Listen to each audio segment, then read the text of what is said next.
Good afternoon and welcome back to Dynamics 365 Finance and Operation, and we are learning about the Human Resource module.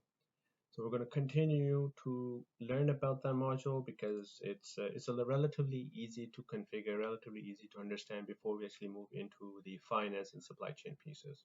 So this set of videos is going to be a continuation for more or less a long time because there's so much to learn, so much to talk about within this ERP system. And so with that, let's just get right into it. We're going to talk about benefits. There's some things that I want to talk about just because I had a question a while back talking and asking for some clarity on the benefits module. So what you see on top is basically a old version of benefits that was introduced long time ago into the finance and operation infrastructure. So if I click on benefits, for instance, you would see that this form is a read-only mode, which simply means that you can no longer use this form. So by any chance in your environment, you can access this form. That means at some point, Microsoft is going to remove this and you will no longer have access to this. You cannot configure, you cannot add anything because it's all blank, well, blank or grayed out, you could say. And for that reason, you cannot use benefits here. And it's unfortunate that Microsoft hasn't taken the initiative yet or taken it seriously that they need to remove this piece right away, because the benefits management module that you see on the left pane here has been introduced for a long time. I actually got a chance to implement it for a client and it works well. It has a lot of capabilities that you would need in order to configure, in order to run it through and send it out to payroll, right? So I don't know why exactly they have this here and why is it taking so long, but unfortunately it is still here for whatever reason, and that's why you shouldn't be using these forms. So when we talk about benefits management, we will talk about how you assign it, how you configure it, and all of that is going to be a separate set of videos, because you could see that module on its own has so many more things that we just can't cover in a video, for instance. So the plans, you could talk about a lot of plans, the different plans that we can configure. We'll talk about what does it even mean by processing, what kind of reports that are there. So there's only one benefit statement report, so that you can actually customize that report to your liking, if anything. Even a setup, so a handful of things that you would need to set up prior to actually using the benefit plans and assigning it to an employee. So one video wouldn't do justice to it, unfortunately. So we'll talk about benefits management at some point later. But one thing that I would want to tell you is basically if you go into the profile itself and then you go into the work history, there is a benefit details there. So this is something that's applicable. This is a new form. It has nothing to do with the one that we're talking up above. So this is applicable. And we've talked about the eligibility date, just to give you a reminder of that.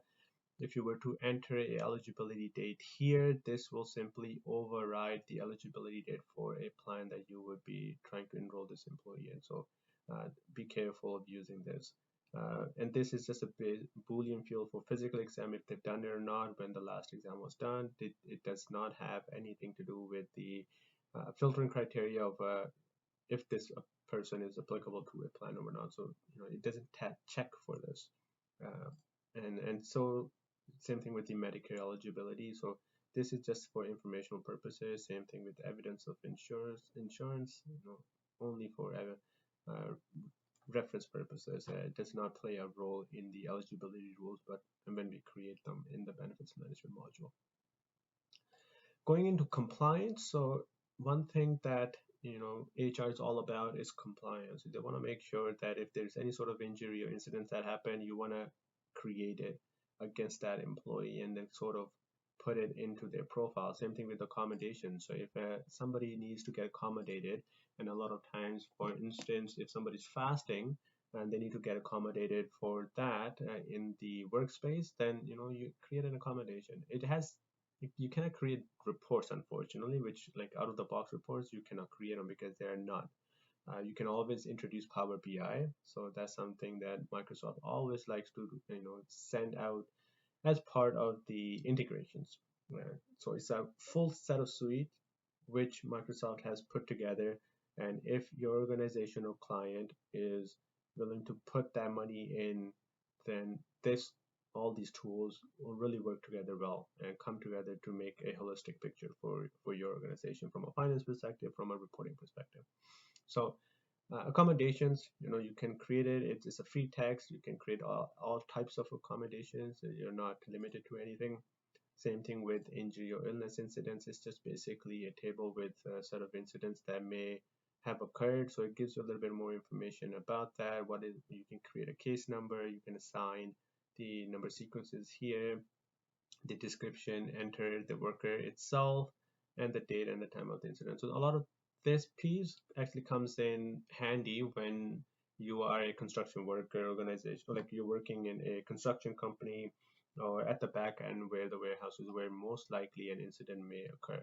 And so this form is very applicable to that. And from HR perspective, you want to make sure that you capture that for compliant reasons, just in case if an organization, WSIB, for instance, in Canada, were to step in and they ask you what happened, right? So you have all that documented and you can easily pull that out against that employee just to make sure that you're compliant and everything is working out fine.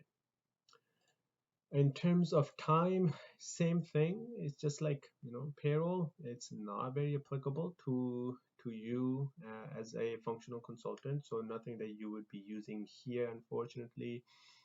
I haven't actually used it for any of my implementations, so I feel that you may not even use it at any point either. So having that tab there, it's okay. It's useful to know what these are about, but I wouldn't really dwell into learning any of that because you'll never be able to configure it anyway. And last piece is about project. So project does play a big role. If your organization or client has set up a project module, then you can use this resource in the project module, and all that information here that can be configured actually. So you would need a little bit of a help from a functional consultant who is an expert in projects module. They configure it and you kind of go hand in hand with them and see how they can extract these resources out of your HR module into their projects, and you can run all sorts of WIP and reports and whatnot related to that project and the budget, etc. So I wouldn't really dwell into that much just because we're not touching on the project module, but this is applicable there. So we'll talk once at some point we're going to start configuring the project module and the uses of it. So with that, I will leave you to some of more interesting things that to think about, explore a little bit more about finance and operation, and really give me a comment on what you want me to talk about, right? So I'm here to give you my implementation experience, give you some guidance on what you should and shouldn't be doing when you're becoming a functional consultant, when you're trying to get into this space. And I'm more than happy to help you out and give you my insights. So I'll see you in the next video.